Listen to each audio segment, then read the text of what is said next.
You may have heard about Subaru's innovative EyeSight technology, but do you know how it works? It's like a second pair of eyes watching out for you, warning and even helping you to avoid potential danger. It uses 2 cameras to monitor the road ahead, and it provides 4 types of preventative assistance when it's needed the most. With adaptive cruise control, EyeSight can maintain a set speed and will automatically adjust to keep a safe distance from the car ahead.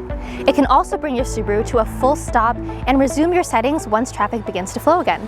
This is such a great feature for commuters. Pre-collision braking helps to slow you down or bring you to a full stop safely when it sees a panic braking situation unfolding ahead. Pre-collision throttle management will cut power from an absent-minded start if the system detects a potentially hazardous situation, like a pedestrian you may not have seen in front of the car.